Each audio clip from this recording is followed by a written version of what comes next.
Hello everyone, good morning. তো তোমরা সবাই কেমন আছো? আশা করছি ভালো আছো। নতুন একটা ভিডিওতে সবাইকে ওয়েলকাম।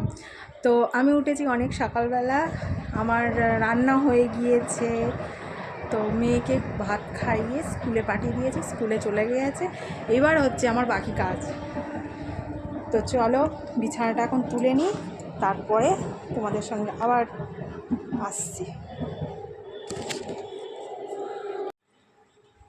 তো চলো বিছানাটা গুছিয়ে ফেলি, আর গুছাতে গুছাতে তোমাদের সাথে কিছু কথা শেয়ার করি। তো প্রথমেই বলি যে সকালবেলা উঠে ক্যামেরা অন করার মতো সময় থাকে না। তো যদি কোনো দিন সময় হয় তাহলে চেষ্টা করব তোমাদেরকে শেয়ার করা তোমাদের সঙ্গে। তো প্রথম সকালবেলা উঠে সবজি কেটে সব রান্না বান্না করে 9টায় মেয়ের স্কুল। তো 9টার মধ্যে সব কিছু রেডি করে আর কি ওর পাপাকে স্কুলে নিয়ে পাঠিয়ে দিই। তো সকালবেলা যেহেতু কাজের তাড়া থাকে সেই জন্য আমি আর স্কুলে যাই না। যেদিন ওর পাপা দিয়ে আসে না সেদিনকে আমি যাই। তো পাপা দিয়ে আসে বলে আমার একটু সুবিধাই হয়। তো সকালবেলা মেয়েকে খাইয়ে রেডি করে স্কুলে পাঠিয়ে দিয়ে তারপরে এসে ক্যামেরা অন করি, বা তোমাদের সঙ্গে কথা বলার সময় পাই একটু। তো চলো বিছানাটা ঝেড়ে নিয়ে তারপরে হচ্ছে প্রচুর কাজ এখনও পড়ে আছে, জামা কাপড় কাচা রয়েছে। প্রত্যেক দিন যেহেতু বাচ্চা যাদের বাড়ি আছে তারা তো জানোই যে কত কাজ থাকে। তো চলো এইভাবেই আমার দিনটা শুরু হয়েছে। তো আমার ভিডিওটা যদি তোমাদের ভালো লেগে থাকে তাহলে অবশ্যই কিন্তু আমার চ্যানেলটিকে সাবস্ক্রাইব করতে ভুলো না। আর তোমরা সারাদিনে কে কী করো অবশ্যই শেয়ার করো।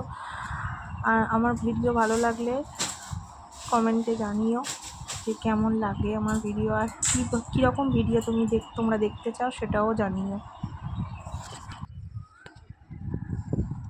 1 hour later. তো স্নান করে ঠাকুরের পুজো দিয়ে তারপরে এলাম ঘরে আমি। তো চলো আমার ঠাকুরকে তোমাদের দেখাই। তো এই হলো আমার ঠাকুর, দেখো ভোলানাথ আছে, মা বিপত্তারিণী আছে, আমার ছোট্ট গপু আছে। এই যে বড় গপুকে দেখছো, বড় গপুটা হচ্ছে আমি মেয়ের মেয়েকে নিয়ে গিয়েছিলাম বড় কাছারি, তো ওখান থেকেই নিয়ে এসেছি। আর এই কার্তিক ঠাকুরটা হচ্ছে আমার প্রথম দিয়েছিল ওই কার্তিক ঠাকুর। সেই কার্তিক ঠাকুর এখনও আমার ঘরে আছে। এত বড় মা তোমরা দেখলে। তো ঠাকুর পুজো দেওয়া হয়ে গেছে। চলো আমি ঠাকুর পুজো দিয়েছি কেমন। তো চলো এবারে আমি সিঁদুরটা একটু পরে নিই।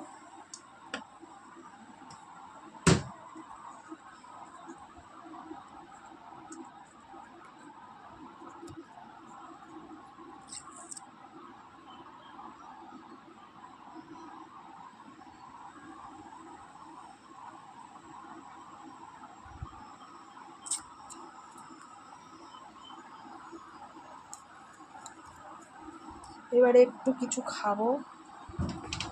মেয়েটাও স্কুল থেকে আসার সময় হয়ে গিয়েছে, বাবা আনতে গিয়েছে। তো চলো আবার পরে স্কুল থেকে বাড়ি আসুন, আবার পরে তোমাদের সঙ্গে দেখা করব। A few moments later. আমি স্কুল থেকে আসার পর তো একটু সময় পাইনি ক্যামেরা অন করার, ওকে নিয়েই ব্যস্ত হয়ে গিয়েছিলাম। তো চলো আজকে কী রান্না করেছি দেখো। সয়াবিন আলু দিয়ে তরকারি করেছি, আর এখানে আছে দুধ দিয়ে শুক্তো করেছি, আর তো ভাত তো আছেই। এই হলো আজকের আমাদের রান্না। তো চলো আজকের মতো টাটা।